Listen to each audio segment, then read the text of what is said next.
Class 12।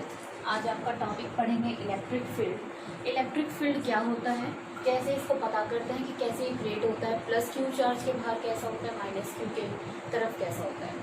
मान लीजिए कि आपका एक चार्ज है प्लस क्यू, ये सोर्स चार्ज, और एक यहाँ है Q not plus Q not, इसे बोलते हैं यूनिट पॉजिटिव टेस्ट चार्ज। देखिए इलेक्ट्रिक फील्ड क्या होता है, अगर ये प्लस क्यू नॉट चार्ज, ये भी प्लस है ये भी प्लस है, जब दोनों लाइक चार्जेस एक दूसरे की तरफ आएंगे तो क्या करेंगे, रिपेल। ठीक है, तो ये अभी ये चार्ज यहाँ रखा है, ये चार्ज बहुत दूर है, बहुत दूर। ठीक है, तो क्या ये अभी एक दूसरे को रिपेल करेंगे, मतलब क्या अट्रैक्ट करेंगे, क्या रिपेल करेंगे, नहीं। ठीक है, आप इस प्लस क्यू नॉट चार्ज को उठा के आगे की तरफ ले आए, जैसे ही ये इसके रीजन में आया तो इसने एक दूसरे को अट्रैक्ट या रिपेल करना शुरू किया। पहले तो जब ये अगर दूर रखा था तो ये नॉर्मल रखा था, ना तो इसमें अट्रैक्शन था ना इसमें रिपल्शन था। बट जब आप दोनों चार्जेस को पास लेकर आए तो दोनों चार्जेस को पास लाने की वजह से इसने इसके फील्ड में जैसे ही एंट्री की तो इसके अंदर क्या हुआ, दोनों पॉजिटिव है तो क्या करेंगे, रिपेल करेगा, तो ये वाला चार्ज इससे दूर भागेगा। ठीक है, इसका मतलब क्या हुआ कि हर एक चार्ज के चारों तरफ अपना एक खुद का क्या क्रिएट हो जाता है, फील्ड क्रिएट हो जाता है। उस फील्ड को क्या बोलते हैं, इलेक्ट्रिक फील्ड कहते हैं। तो क्या लिखेंगे, every charge creates electric field around it. हर एक चार्ज अपने चारों तरफ इलेक्ट्रिक फील्ड क्रिएट करता है। ठीक है, तो तभी जब ये इसके फील्ड में एंटर करेगा तभी ये क्या होगा, इससे रिपेल करेगा, अदरवाइज इससे भी नॉर्मल रिपेल नहीं करता। जब जैसे जैसे चलता चलता इसकी तरफ रिपेल करेगा, इसके रीजन में एंट्री करेगा, ये क्या होगा, इसमें रिपल्शन स्टार्ट हो जाएगी। ठीक है, कैसे पता करते हैं कि इलेक्ट्रिक फील्ड, जैसे फोर्स क्या है, एक वेक्टर क्वांटिटी होती है, ठीक उसी तरह इलेक्ट्रिक फील्ड भी क्या है, एक वेक्टर क्वांटिटी होती है। ठीक है, इलेक्ट्रिक फील्ड का पता कैसे किया जाता है, इलेक्ट्रिक फील्ड का पता करने के लिए क्या करो, सबसे पहले यूनिट पॉजिटिव टेस्ट चार्ज लो। इस यूनिट पॉजिटिव टेस्ट चार्ज को फ्री छोड़ दो। जैसे मान लीजिए ये प्लस क्यू है और ये क्यू नॉट है आपका टेस्ट चार्ज, इसको फ्री छोड़ दो, बिल्कुल फ्री छोड़ दो आप इसको। अब ये जहां जाने की कोशिश करेगा वही इसकी डायरेक्शन होगी। जैसे आपने इसको फ्री छोड़ा, ठीक है, ये पॉजिटिव, अभी ये फ्री छोड़ दिया आपने इसको, पॉजिटिव क्या करेंगे, रिपेल करेगा, ये इससे दूर भागेगा। ठीक है, तो ये क्या आएगी, इलेक्ट्रिक फील्ड की डायरेक्शन आएगी। मान लीजिए यहाँ कोई माइनस क्यू चार्ज होता और ये फिर से आपका क्यू नॉट टेस्ट चार्ज है, आप इसे फ्री छोड़ दो, कहाँ जाने की कोशिश करेगा, अट्रैक्ट होगा, क्योंकि unlike charges always attract each other, तो इसके पास आने की कोशिश करेगा, तो ये क्या होगा, इलेक्ट्रिक फील्ड की डायरेक्शन बताएगा। तो सबसे पहले आप क्या करते हैं, किसी भी यूनिट पॉजिटिव टेस्ट चार्ज को मानो और टेस्ट चार्ज को क्या कर दो, फ्री छोड़ दो, जहां जाने की कोशिश करेगा वही डायरेक्शन क्या आ जाएगी, आपकी इलेक्ट्रिक फील्ड की डायरेक्शन आ जाएगी। ठीक है, इलेक्ट्रिक फील्ड कैसे निकालते हैं, इलेक्ट्रिक फील्ड निकालने का फॉर्मूला होता है, electric field is equals to force on test charge upon test charge. क्या लिखा है, force on test charge upon test charge. E is equals to force on test charge, मान लीजिए F, अपॉन टेस्ट चार्ज कितना है, Q not. किसी book में इस Q नॉट के आगे कुछ और भी लिखा होता है। ये Q नॉट क्या है, यूनिट पॉजिटिव टेस्ट चार्ज है, छोटे से छोटा चार्ज ये यूनिट पॉजिटिव टेस्ट चार्ज है, बहुत छोटा है ये। ठीक है, अब आप सोचेंगे कि इसके चारों तरफ अपना खुद का फील्ड है। ठीक है, तो इसके चारों तरफ भी अपना एक खुद का फील्ड होना चाहिए।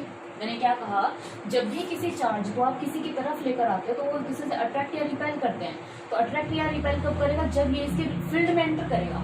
तो क्या इस चार्ज का अपना खुद का कोई फील्ड नहीं है, इसका अपना खुद का फील्ड होता, बट हमने क्या किया है, बाय कन्वेंशन ये माना है कि चार्ज क्या है, बहुत ज्यादा छोटा है। तो बहुत ज्यादा छोटा तो मैंने लिख दिया, limit Q not tends to 0। अब ये बिल्कुल एग्जैक्ट एक्सप्रेशन है, क्या कि electric field E is equals to F by Q not, where Q not tends to 0। इस यूनिट पॉजिटिव टेस्ट चार्ज का अपने चारों तरफ कोई भी इलेक्ट्रिक फील्ड नहीं होता। मतलब हमने क्या माना कि एजम्पशन है ये कि एक ऐसा टेस्ट चार्ज है जिसका खुद का फील्ड क्या है, बहुत ज्यादा कम है, बिल्कुल ना के बराबर है। सिर्फ और सिर्फ क्या है, दूसरे चार्ज का टेस्ट ले रहा है, दूसरे चार्ज के चारों तरफ की इलेक्ट्रिक फील्ड का क्या कर रहा है, पता कर रहा है। तो वो चार्ज आपका क्या कहलाता है, यूनिट पॉजिटिव टेस्ट चार्ज कहलाता है। आई इतनी बात समझ में। जैसे आप देखिए, हमें निकालना है कि प्लस क्यू नॉट चार्ज के अराउंड कितना होगा। जैसे नोट कर लीजिए इसको, देखो कोई कहे draw the electric field lines around positive and negative charge. मान लीजिए ये आपका कोई प्लस क्यू चार्ज है, ठीक है, तो आपको इसके चारों तरफ इलेक्ट्रिक फील्ड लाइंस ड्रॉ करनी है। तो क्या करेंगे, यूनिट पॉजिटिव चार्ज यहाँ ले आए, ठीक है, फ्री छोड़ दो, कहाँ जाने की कोशिश करेगा, दूर भागेगा, इस साइड जाएगा, ठीक है।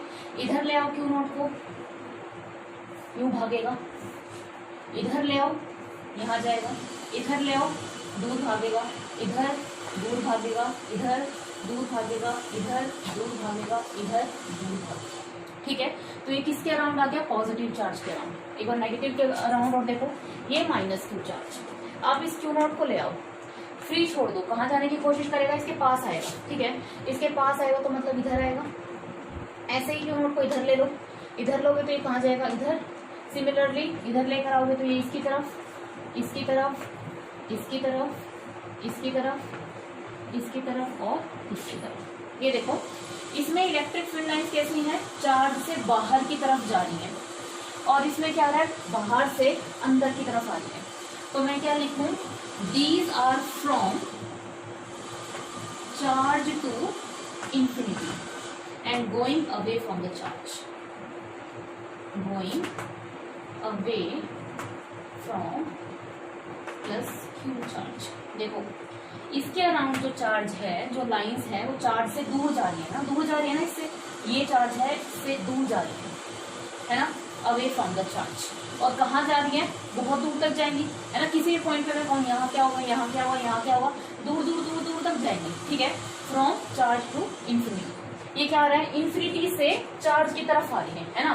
तो क्या लिखोगे, from infinity to source charge, या फिर ऐसे लिखो and coming towards the negative. Note कीजिए इसको। Okay students, see this, intensity of electric field due to a point charge plus Q at a distance R from it. मान लीजिए आपके पास एक प्लस क्यू चार्ज है, आपको किसी पॉइंट, इस पॉइंट पे, पी पॉइंट पे इलेक्ट्रिक फील्ड की इंटेंसिटी निकालनी है। इलेक्ट्रिक फील्ड ही निकालना, हमेशा क्या कहोगे, इलेक्ट्रिक फील्ड की इंटेंसिटी निकालनी है। ये इलेक्ट्रिक फील्ड की क्या कहलाएगी, इंटेंसिटी कहलाएगी। तो आप क्या करो, यहाँ पर क्या मान लो, एक यूनिट पॉजिटिव टेस्ट चार्ज, इसके बीच में डिस्टेंस कितना है, r, ठीक है। अभी मैंने आपको फॉर्मूला बताया, intensity of electric field is equals to force on test charge upon test charge, ये फॉर्मूला होता है, ठीक है। According to Coulomb's law, Q1 Q2 upon R square, K एक चार्ज है Q, दूसरा चार्ज है Q नॉट, दोनों के बीच में डिस्टेंस है r square, upon test charge क्या है, Q नॉट से Q नॉट कैंसिल, E की वैल्यू क्या आ गई, KQ upon r square. This is known as electric field intensity due to plus Q charge at a distance r। यहाँ देखिए, E is inversely proportional to 1/r square. जैसे जैसे distance बढ़ता जाएगा, इलेक्ट्रिक फील्ड की वैल्यू डिक्रीज होती जाएगी, है ना। ये पॉइंट P यहाँ है, कोई कहे P पॉइंट यहाँ है, डिस्टेंस बढ़ गया, बढ़ने से इस पॉइंट पर, इस पॉइंट पे इलेक्ट्रिक फील्ड, इस पॉइंट पे इलेक्ट्रिक फील्ड क्या आएगा, कम। अगर एक पॉइंट ये है, एक पॉइंट ये है, यहाँ डिस्टेंस क्या होगा, कम, तो इलेक्ट्रिक फील्ड यहाँ क्या आएगा, इस पॉइंट पे ज्यादा आएगा। जैसे जैसे डिस्टेंस बढ़ेगा, इलेक्ट्रिक फील्ड कम होता जाएगा, जैसे जैसे डिस्टेंस कम होगा, इलेक्ट्रिक फील्ड बढ़ता जाएगा। तो कोई कहे draw the graph between E and R, यहाँ इलेक्ट्रिक फील्ड E और ये आपका R, तो इनवर्सली प्रोपोर्शनल है, तो कुछ आपका ग्राफ इस तरह का। क्लियर है। कोई आपसे पूछे what is the SI unit of electric field, ये क्या होता है, force per unit charge, Q not है ना, फोर्स ही क्या है, न्यूटन पर कूलम, तो क्या है इसकी SI unit newton per coulomb. Clear है, इसकी SI यूनिट होगी न्यूटन पर कूलम। ओके, देखिए इससे एक बात पता लगती है, E is equal to F upon Q not, और मैं यहाँ से limit Q not tends to 0। Force कैसी क्वांटिटी है, वेक्टर क्वांटिटी है, इलेक्ट्रिक फील्ड भी कैसी क्वांटिटी होगी, वेक्टर क्वांटिटी होगी। इसका मतलब ये क्या बताता है, जो फोर्स की डायरेक्शन होगी वही डायरेक्शन किसकी होगी, इलेक्ट्रिक फील्ड की डायरेक्शन होगी। या लिखो electric field is, direction of electric field is same, direction of electric field is same as that of electrostatic force। Clear है कि इलेक्ट्रिक फील्ड और फोर्स डायरेक्शन क्या होगी, सेम होगी। अगर फोर्स इस डायरेक्शन में तो इलेक्ट्रिक फील्ड भी इसी डायरेक्शन में लगेगा, फोर्स अगर इस डायरेक्शन में है तो इलेक्ट्रिक फील्ड भी क्या है, इसी डायरेक्शन में लगेगा। और क्यू नॉट क्या है, टेंड्स टू 0। क्यू नॉट की वैल्यू क्या होगी, बहुत बहुत छोटी होगी, ताकि इसके अपने चारों तरफ का फील्ड क्या हो जाए, बहुत कम हो जाए। ठीक है स्टूडेंट्स, इसको नोट कीजिए। अब हम पढ़ते हैं vector form of electric field, है ना। जैसे हमने इसकी वेक्टर फॉर्म पढ़ी थी कूलम्स लॉ की, इसी प्रकार हम इसकी वेक्टर फॉर्म पढ़ेंगे, इलेक्ट्रिक फील्ड की वेक्टर फॉर्म पढ़ेंगे। देखिए कैसे करेंगे।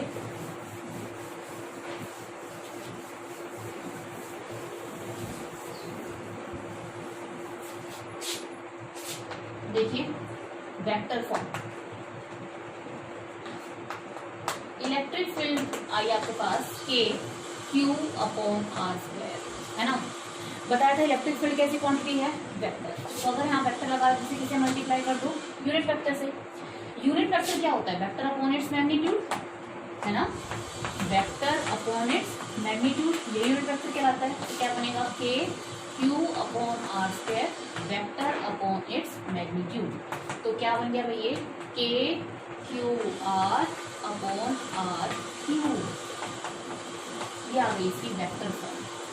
अब कई बच्चे कहेंगे मैम क्या अभी आर क्यूब के इनवर्सली प्रोपोर्शन हो गया, नहीं, अभी भी क्या है, ये आर स्क्वायर के डायरेक्टली प्रोपोर्शन, क्योंकि एक आर अभी देखो ऊपर भी है ना। तो अभी भी क्या होगा, E is inversely proportional to R square, R square के ही इनवर्सली प्रोपोर्शनल होगा। और इलेक्ट्रिक फील्ड की वही डायरेक्शन होगी जो आपकी किसकी होगी, फोर्स की डायरेक्शन होगी। ठीक है। अब अगर आप कोई कहे कि जब आपको कोई क्वेश्चन निकालना हो तो क्या मैम यहाँ पे मैग्नीट्यूड में जो माइनस प्लस की वैल्यू दी जाती है, चार्ज प्लस है या चार्ज माइनस है, वो वैल्यू हमें रखनी है। तो अगर आपको नॉर्मल सिर्फ मैग्नीट्यूड निकालना है तो आपको वैल्यू नहीं रखनी है। अगर आपको वेक्टर फॉर्म में निकालनी है तो आपको माइनस साइन रखना पड़ेगा, अदरवाइज नहीं। तो इलेक्ट्रिक फील्ड की डायरेक्शन का पता करने के लिए आपको पास सिंपल सा है, यूनिट पॉजिटिव टेस्ट चार्ज को छोड़ दो, फ्री छोड़ दो, जहां जाने की कोशिश करेगा वो डायरेक्शन को अपने आप बता देगा। ठीक है, डायरेक्शन के लिए तो वो क्यू नॉट वाला पॉजिटिव टेस्ट चार्ज वाला कर लो, और मैग्नीट्यूड के लिए आप क्या करो, सिर्फ और सिर्फ इसमें क्या रखो, उसका मैग्नीट्यूड रखो, उसका प्लस माइनस साइन आपको कंसिडर नहीं करना है। ठीक है, जैसे आपने वो प्रिंसिपल ऑफ सुपरपोजिशन पढ़ा था, principle of superposition of Coulomb's law, ऐसे ही principle of superposition of electric field भी होता है। Principle of superposition of intensity of electric field.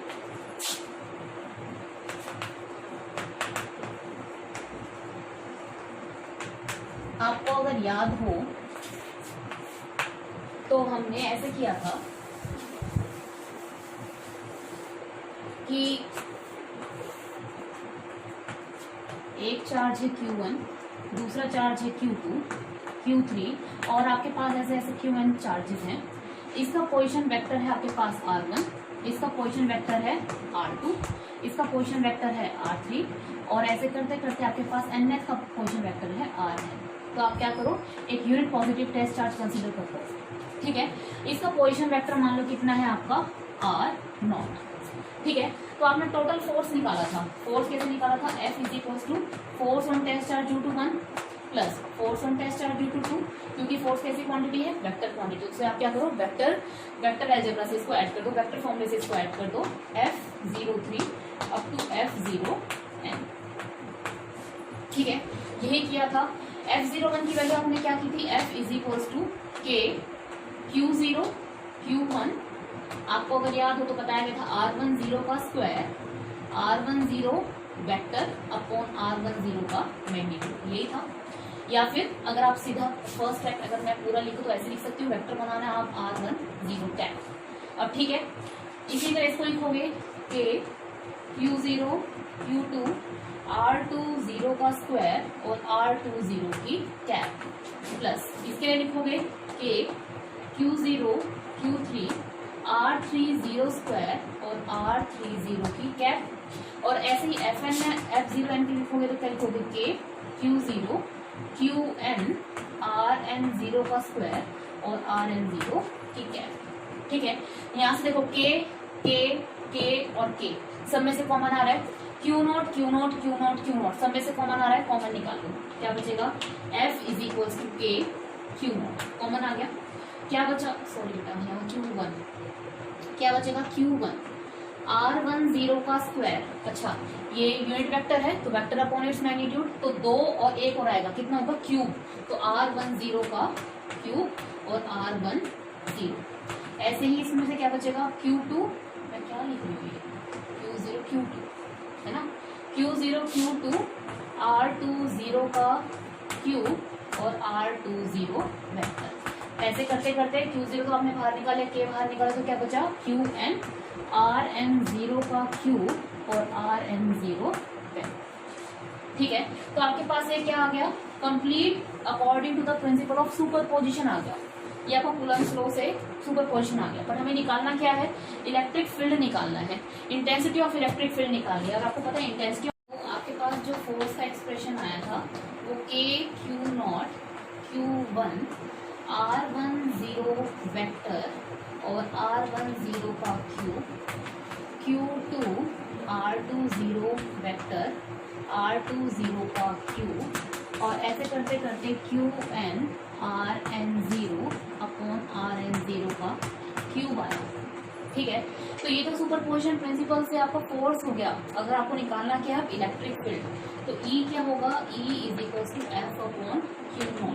देखिए ये Q0 ये Q0 कैंसिल कर देगा तो क्या बचेगा के Q1 R10 का cube plus Q2 R20 upon R20 का cube plus QN RN0 upon RN0 का क्यूब। क्लियर है, तो ये आपके पास आ गया superposition principle of intensity of electric field. आपने पढ़ा जैसे F इज इक्वल टू क्या होता है F01 plus F02 plus F03 है ना, ऐसे करते करते F0N, ये पढ़ा आपने। तो इसी प्रकार आप इलेक्ट्रिक फील्ड भी लिख सकते हो E01 plus E02 plus E03 up to E0N। ठीक है, तो ये हो गया आपका principal of superposition of charge. ठीक है, तो वहां से कंटिन्यू करके आप यहाँ तक पहुंचे। ठीक है, तो डायरेक्ट भी कर सकते थे पर मैंने आपको एक कंप्लीट क्या करा दिया, डेरिवेशन की फॉर्म में करा दिया। आप इसे कंप्लीट नोट डाउन कीजिए। ओके स्टूडेंट्स, ये क्वेश्चन देखिए, दो चार्जेस हैं आपका, एक 1 माइक्रोकूलम का, एक -2 माइक्रोकूलम का, दोनों आपके वैक्यूम में रखे हैं। आपको intensity of electric field E की वैल्यू निकालनी है at the mid point of the line joining of 2 charge, यहाँ निकालनी है। और दोनों के बीच में कितना गैप है 2 सेंटीमीटर। तो क्या करो, जहाँ निकालनी हो वहाँ यूनिट पॉजिटिव टेस्ट चार्ज को कंसिडर कर लो। ठीक है, according to the principle of superposition electric field इसकी वजह से भी लगेगा और इसकी वजह से भी लगेगा टेस्ट चार्ज पर। ठीक है, सबसे पहले इसको फ्री छोड़ दो, ये पहले इसका नाम दे दिया पहला चार्ज, इसका नाम दे दिया दूसरा चार्ज। इसकी वजह से ये पॉजिटिव क्या करेगा, भागेगा, इलेक्ट्रिक फील्ड आ गया E1। ठीक है, अब इसकी वजह से निकालेंगे ये पॉजिटिव ये नेगेटिव, फिर से इसको फ्री छोड़ दो, ये नेगेटिव की तरफ अट्रैक्ट होगा तो E1 और E2 इसी साइड आ रहे हैं। क्लियर है, ठीक है, तो नेट इलेक्ट्रिक फील्ड एक डायरेक्शन में तो क्या आ जाएगा E1 प्लस E2। इसकी वजह से इलेक्ट्रिक फील्ड इसमें कितना लगेगा, के Q अपॉन R स्क्वायर है ना, तो Q कितना है 1 microcoulomb upon R square, R कितना है 1 सेंटीमीटर, मिड पॉइंट भी निकालना है ना, 1 सेंटीमीटर का स्क्वायर प्लस E2 के, अब डायरेक्शन तो आपने कंसिडर कर ली, माइनस साइन आपको कंसिडर नहीं करना है, normal value 2 microcoulomb upon distance कितना है इसके बीच में 1 सेंटीमीटर का स्क्वायर। ठीक है, यहाँ से K कॉमन आ रहा है, कॉमन निकाल लीजिए, K कॉमन 1 सेंटीमीटर का स्क्वायर कॉमन, ठीक है। 1 माइक्रो कुलाम, कुलाम में कन्वर्ट करो 10⁻⁻⁶ प्लस 2 इंटू 10⁻⁻⁶।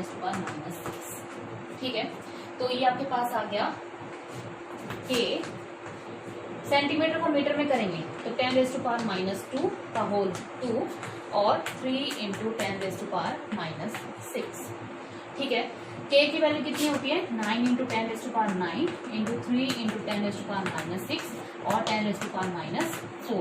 3 9 का 27 इंटू 10⁻⁹ में से 6 गए 3 और 10⁻⁻⁴ ऊपर चला जाएगा 27 into 10⁻⁷। Electric field, intensity of electric field की SI यूनिट क्या होती है न्यूटन पर कूलम, तो answer will be 27 into 10⁻⁷ Newton per coulomb. ये आपका आंसर होगा।